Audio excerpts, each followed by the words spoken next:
बाहिर जाने बेला मलाई भनेर यहाँ सरलाई कसैलाई भनेर मात्रै बाहिर जाने यदि अगाडि नै हामी कसैलाई नभेटेपछि यहीँ बस्ने चुपक्क निस्किने होइन यताउटै अहिले राति सुते बेलामा हिँड्ने एउटा बच्चालाई खोज्न अर्को डाँडा अर्को डाँडा भोलि हामी गेम खेल्न जाने बेला सबै एकै ठाउँमा बस्छौँ जसको गेम भए पनि के गर्ने हामी एकै ठाउँमा है एउटाको त्यसको मात्रै हो म यही सुत्छु अथवा म यहाँमा हावा खान्छु भनेर कोही ननिस्किनु सबै एकैचोटि खाजा खाना एकै ठाउँमा बस्ने साथीलाई हुटिङ पनि चाहिन्छ नि भिडमा ऊ एक्लै त्यो गिराउनमा उभिँदा उसलाई डर लाग्छ हामी सबै वरिपरि हामीलाई देख्यो भने उसलाई अलिकति पनि त साहस आउँछ नि त त्यही भएर बाहिर यताउता नडुल्ने है सहरभित्र जानुभयो भने म बाहिर हुन्छु सर बाहिर हुनुहुन्छ त्यो रेलिङ त्यो ग्राउन्डभन्दा बाहिर त्यहाँ हामीसँगै हामी सँगै हुने फेरि मेरो उहाँ मलाई भोक लाग्यो अथवा के भयो मेरो साथी छ को छ भनेर जान्ने होइन भरे तिमीहरूको एउटा साथी चिनेको होला कुनै ठाउँमा त्योलाई भेट्न जान्छु भनेर हिँड्न पाउँदैन है अहिले नै भन्दैछु म अरू तिमीहरूसँग ल्याएको त्यो मोबाइल छ नि त्यो मोबाइल बेलुका सबैले इमान्दारी बार वा हामीलाई दिने त्यो मोबाइल एकजनाले हेर्छ फेरि पाँचजना मोबाइल ल्याउँछ अनि फोन गर्ने यता गर्ने उता गरेर हिँड्छ त्यो नहिँड्ने है मोबाइल कोसँग छ कोसँग छ अहिले खाएपछि त्यो मोबाइल हामीलाई बुझाउने बुझ्यो नि बोकेर ल्याएछ बक्कै सबैले अर्को कुरा फेरि हामी सर म्याडमले त भनिसक्नुभयो होइन म्याडम अनि हाम्रो होम सरले चाहिँ के भन्नु छ अब गएको वर्षमा चाहिँ यस्तो यो अघि यो गएको वर्ष अगाडि के भयो भने हजुर हामीले खेल खेलाइरहेको म त म रिग्रो भन्दा अगाडि भएँ हजुर सन्ने मेजलको समस्या गयो बिचरा एक्लैले कहाँ कति खोज्ने र एउटा यहाँ छ म भित्र छु अर्कोलाई खोज्न बोलाउनु म्याडम भन्छु मैले छैन क्या त्यहाँ हुँदै हुन्न त ल त्यो भएर म भित्र भयो नि ठ्याक्कै म्याडमको साथमा वरिपरि केटाकेटी एक ठाउँ भन्यो बाहिर म केटा म केटी भनेर हिँड्न पाइन्न केटाकेटी गेम लप्तार भइरहेको छ गेम एकदम लप्तार भइरहेको छ त्यसले गर्दा त्यो गेम अघि पछि हुन्न त्यो जात्रा मेला जस्तै नयाँ त्यसले गर्दाखेरि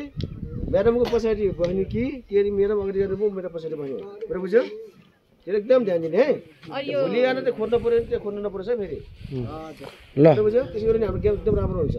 यो हार्डमुख सर्किट हो नि त्यो गनाउने खुट्टा गनाउने मान्छेले अहिले भर्खर मजा धोएर सुकाऊ अनि त्यहाँ भित्र बस्छ अर्कोले सिधै डिस्टर्ब हुन्छ मलाई त्यो मजा गनायो भने मलाई बोमिट हान्छ ल त्यही आउँछ ल अब यो झोलाहरू त्यहाँ यहाँ यो कोठामा छ यहाँ राख्ने अनि सबै धारा यहाँ छ टोयलेट पनि यता छ यता नपुग्छ यता ल अब फेरि अब हाम्रो हेड सरले चाहिँ के भन्नुहुन्छ कि विद्यार्थीको लागि अहिले अब 2 दिनको लागि कति दिन बस्छौँ त्यो दिनको लागि के भन्नुहुन्छ कि भन्नुहोस् त ल सम्पूर्ण विद्यार्थी भाइहरू नमस्कार है तपाईँहरू गाडी लागेर एकदम नुन खाएको कुखुरा जस्तो भएर आउनु भएको छ होइन अब एकछिन खाजा बन्दैछ एकदम पिरो पिरो चाउचाउ बन्दैछ त्यो खाएपछि ज्यान हल्का राम्रो पनि हुन्छ सरहरूले पोहोरको अनुभवहरू सुनाउनु भयो हाम्रो अध्यक्षज्यूले धेरै कुराहरू बताउनु भयो है यो हामीले यहाँ होटेलमा बसिरहेको तपाईँहरू चाहिँ बाहिर कतै जानु छ इमर्जेन्सी केही पऱ्यो भने सोधेर जाने मोबाइल ल्याउनु भएको छ मलाई बुझाउने अनि तपाईँहरूको घरबाट अभिभावकले अघि पनि धेरै अभिभावकले फोन गरिराख्नुभयो आइसक्नुभयो कि होइन कहाँ पुग्नुभयो के गर्नुभयो भनेर त्यस्तो इमर्जेन्सी घरमा कोही बाबुमम्मीले माया लाग्यो दाजुभाइले माया लाग्यो भने सर एकचोटि फोन भनेपछि रातको 12 बजे भयो भने तिमीले आवश्यक पऱ्यो भने फोन म गरिदिन्छु त्यो तिमीले मोबाइलहरू नचला अनि यहाँ यो शौचालय एउटा भित्र छ एउटा बाहिर छ जाने बेला चाहिँ शौचालय भिडियो हुनसक्छ भित्र अथवा बाहिर कता हो हेरेर गर्ने यो 3 दिन 4 दिन अवधि भरमा कसै मान्छेले यो सूचना बेगर कतै गएर कोही दुर्घटनाहरू भयो केही गाह्रो अप्ठ्यारो पऱ्यो भने हामी जवाबदिही छैन है त्यही भएर स्पोर्ट टिचरले जे भन्नुभएको छ त्यो स्पोर्ट टिचरले त्यो कति बजे उठाउनुहुन्छ कति बजे यहाँ ल्याउनुहुन्छ खाना खाने समय तपाईँले बताइन्छ होइन त्यो स्पोर्ट टिचरले भने भन्दा बेगर गएर अरू केही भयो भने हामी जिम्मा छैनौँ त्यही भएर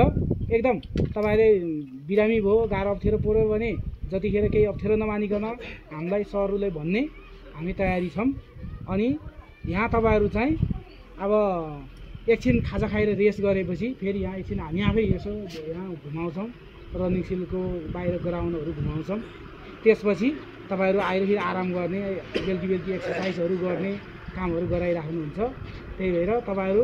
यो बिना सूचना बाहिर चाहिँ नजानु, एकदम अनुशासनमा। कहाँको विद्यार्थी हुन् भन्दा लमसुङ माविको हुन् भन्ने तरिकाले एकदम अनुशासनपूर्वक राम्रोसँग यो 3 दिन चाहिँ बित्योस्। हामीले चाहिँ यो आशा गरेका छौँ धेरै रजक पदकहरू चाहिँ जित्न सफल हौँ है। ल यही शुभकामना विद्यार्थी भाइ। ल धन्यवाद सबैलाई है, सफलताको शुभकामना व्यक्त गर्न चाहन्छु। ल है सुन्नुभयो नि सबैहरूले। ल यो भिडियो चाहिँ फेरि फेसबुकमा जान्छ है। ल सबैलाई ल बाई बाई। ल बाई बाई ल थ्याङ्क यू।